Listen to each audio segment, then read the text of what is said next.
Viajandões queridos, quanto tempo! Oi, viajandões, eu sou Marco. E eu sou Matheus. E no vídeo de hoje a gente vai trazer uma coisa diferente. A gente fez uma enquete lá no nosso Instagram pra gente responder algumas perguntas e dúvidas de vocês sobre viajar para o exterior.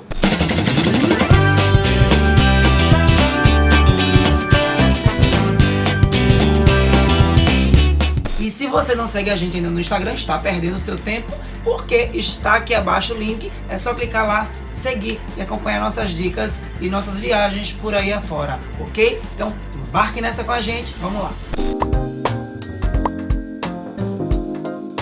Vamos lá, a primeira pergunta é da Cris de Abreu _. Cris perguntou o seguinte: é possível resgatar milhas perdidas? Então, Cris, vê só, é possível sim resgatar milhas perdidas, porém, sempre tem um porém, você tem que pagar uma taxazinha. A gente falou aqui sobre milhas, a gente vai deixar o vídeo linkado aqui em cima e aqui embaixo para vocês darem uma olhadinha, mas as milhas têm mais ou menos um prazo de 2 anos, certo? Primeiro você acumula pontos, depois você acumula milhas. A gente explicou isso no vídeo bem direitinho. Porém, se você perder esse prazo de 2 anos, você perde as milhas. Mas é possível sim pagar uma taxa, por exemplo, a Smiles, que é da Gol, e resgatar essas milhas para poder reutilizá-las. Dependendo do programa, as milhas terão agora 1 ano ou 2 anos. No caso da Smiles, eu acho que é 1 ano. No caso da Múltiplos, eu acho que são 2 anos. Não sei direito, mas nós vamos deixar aqui embaixo os links na descrição para vocês darem uma olhadinha e para ver qual é o tipo de clube no qual vocês estão inscritos ou se encaixam, ok? Mas é possível sim, Cris. A segunda pergunta é da jessisilva.designer. Sobre refeição, como vocês escolhem os lugares para se alimentar? Bem, Jess, a gente tem 2 formas. A gente descobriu um aplicativo super massa chamado Zomato.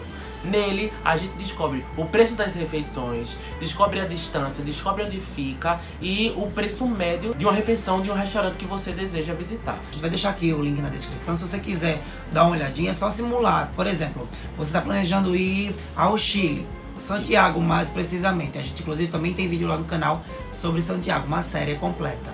Aí você pode colocar lá Santiago e coloca o lugar mais próximo de onde você vai se hospedar. Aí ele mostra os restaurantes do entorno, daquele entorno onde você vai ficar, mostra os preços de cada um, preço médio, e aí você escolhe o que se adequa mais ao seu bolso. Isso, e além do Zomato, a gente também tem um que eu acho que a maioria das pessoas conhece, que é o TripAdvisor.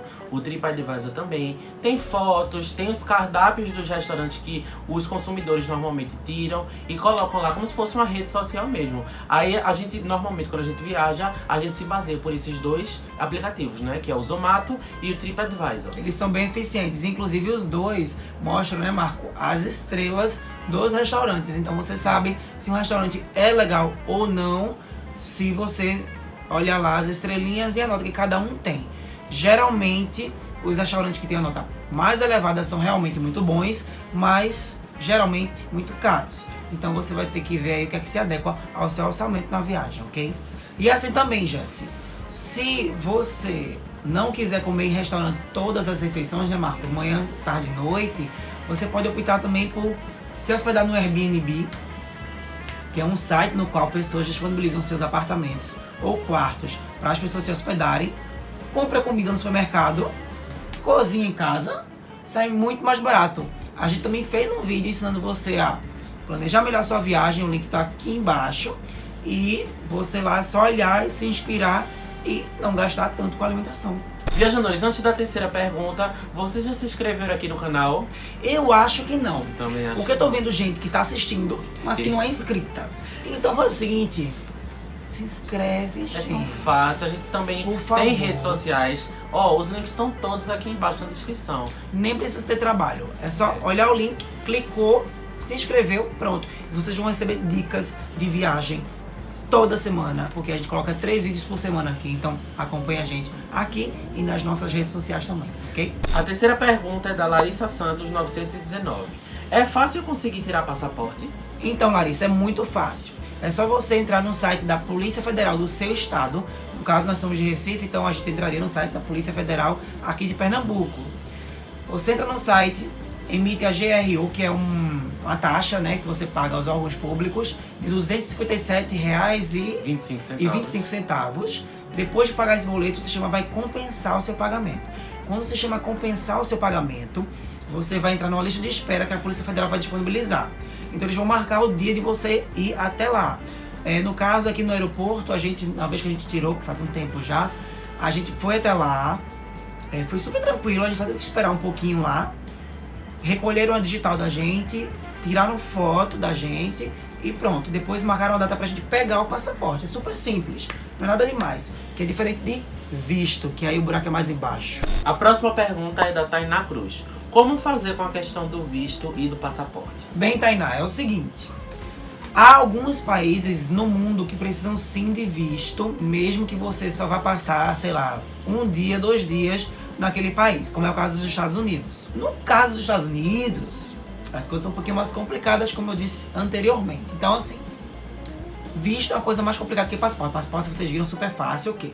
O visto é basicamente o mesmo jeito. Você se cadastra no site do consulado, emite uma taxa que é de $160, cara pra caramba, mas paga essa taxa, depois você vai ao consulado, passa por uma entrevista, se você for aprovado, você obtém um visto e você está autorizado a entrar no país, entre aspas, porque se lá na imigração, o agente de imigração não for com a sua cara, fizer várias perguntas e você não se enquadrar nos requisitos daquele país, você é mandado voltar e você não entra no país.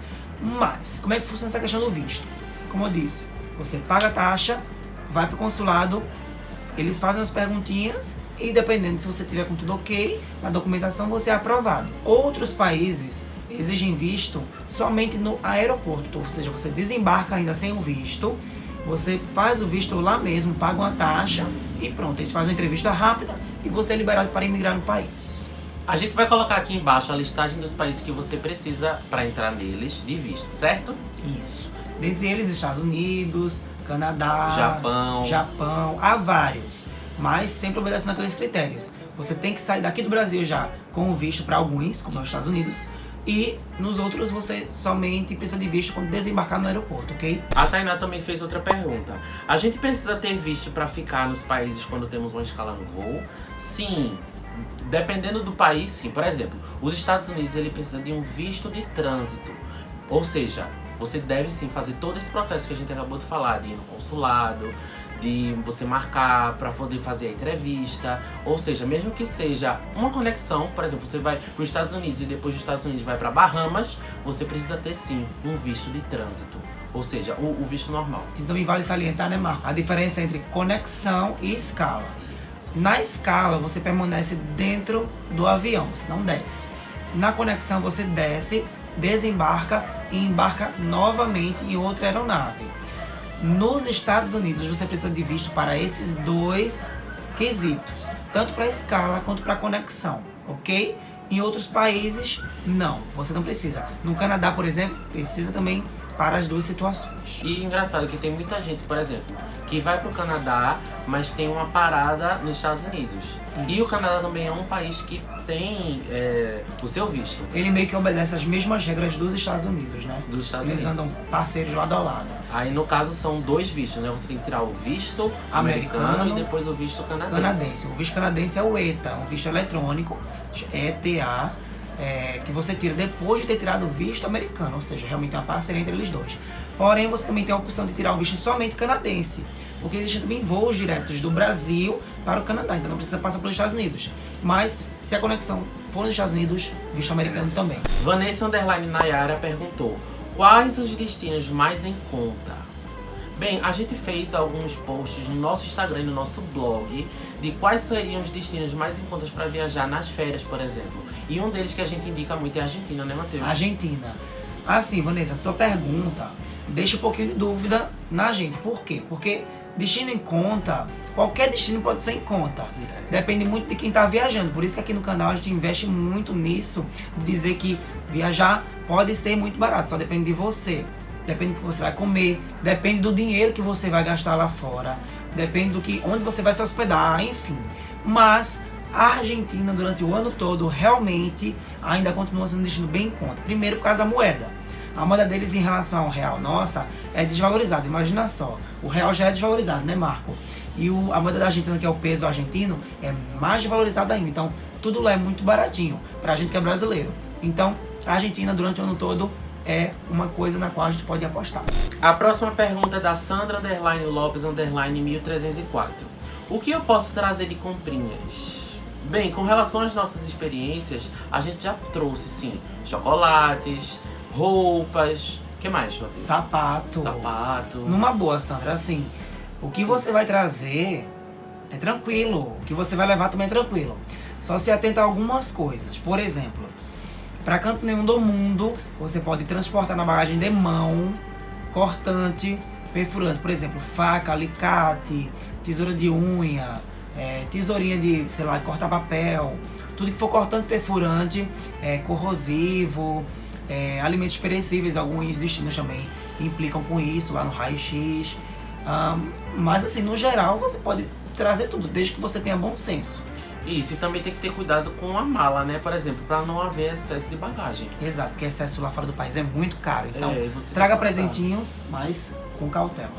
Mas é assim, depende de cada raio-x também. Por exemplo, eu já fui barrado no raio-x, né, Marcos? Lembra? Sim. Quando a gente veio de São Paulo para Recife, com uma simples garrafa de água. Mas também já embarquei daqui para outro canto com garrafa de água na bagagem de mão. Então, é relativo. Mas assim, só cuidado com acho que muda de planta, não pode. Shampoo mesmo, você pode colocar na sua bagagem de mão até 100 ml. Se você ultrapassar disso, tem que botar na sua bagagem de porão. Então, quando você for organizar sua mala, preste bem atenção nisso. Isso, e quando for organizar suas malas para voltar para o seu país, também preste atenção a isso, porque eles ficam de olho. Porque assim, a gente sabe que muita gente traz muamba, que é o que a gente chama de muamba, né? Mercadorias de lá de fora para revender aqui. E o país não quer muito que a gente faça isso, então eles fazem tudo para barrar. Mas assim, trazendo com bom senso, roupinha, sapato, chocolate, não tem problema não. Contanto que não traga alimentos perecíveis, eu acho que não tem nada demais não. Bem, a Sandra também perguntou como eu faço para descobrir onde ficar lá fora. Normalmente a gente pesquisa no Google Maps. A gente escolhe um hotel perto do centro e a partir disso a gente vê quais locais a gente pode visitar perto do hotel de onde a gente vai ficar hospedado através do Google Maps, né, Matheus? Isso, e por que a gente faz isso? A gente primeiro vê os pontos turísticos, obviamente, que são obrigatórios. A gente gosta de fugir do óbvio, visitar outras coisas. Porém, os pontos turísticos têm que ser visitados. Então, assim, a gente vê os pontos turísticos principais, que geralmente ficam no centrão das cidades, olha no Google Maps as distâncias. E por que a gente faz isso? Porque é mais econômico. Você, se ficar perto do centro, ou no centro mesmo, você não vai precisar gastar com transporte para se locomover para os pontos turísticos. Porém, é mais caro. Se hospedar no centro, né, Marco? É bem mais caro. Porém, você economiza no transporte, então vale a pena. Porque você gasta daqui, economiza dali, então acaba que dá um balanço legal aí. Mas assim, a gente usa assim o Google Maps, Sandra, para poder se localizar, se situar na cidade, para poder não comprar gato com lebre, né? Porque teve uma vez que já ficou bem longe do centro, a gente tem que pegar vários metrôs para chegar até os pontos turísticos e não foi legal. Então assim, pague mais um pouquinho caro, mas fique perto do centro ou no próprio centro das cidades. A última pergunta foi da Ivanilde.s.Andrade. Meu medo é a comunicação. Se for viajar sozinho, então, acho que entro em pânico. É o terror de muita gente, né? De sair, por exemplo, sair do Brasil. Você nunca foi pro exterior e ir pra um lugar que a sua língua é totalmente diferente. Ivanilde, né? Ivanilde, mas não fique com medo não, sabe por quê? Olha só. Quando a gente foi pra fora do país pela primeira vez, a gente já tinha um nível de inglês. A gente vai fazer intercâmbio. Mas, pra quem não tem nível de inglês, a gente dá 2 conselhos. Viaje em grupo, porque isso ajuda muito, todo mundo se ajuda e tal. Se você for sozinha, o que a gente aconselha é que pelo menos você saiba algumas frases, expressões ou palavras até mesmo que te auxiliem lá fora. Se vocês quiserem, inclusive, né, Marco, um vídeo especialmente sobre isso, de palavras e expressões que ajudaram a gente lá fora quando a gente chegou lá, comenta aqui embaixo que a gente quer saber, que a gente vai fazer um vídeo especialmente para isso, para poder ajudar vocês. Agora sim, Vanilde, não tenha medo, vá, porque o destino é muito mais importante, mais bonito e mais legal do que medo. Medo não leva ninguém a nada, deixa a gente travado. E qualquer palavrinha que você souber, até mímica mesmo, às vezes resolve sua vida lá fora. Aliás, às vezes não, muitas vezes resolve sua vida lá fora. Então não tenha medo de ir sozinha, ok? Agora, vá com todos os documentos certos, seguro-saúde, passagem de ida e volta, tudo certinho, que aí facilita a sua vida, ok?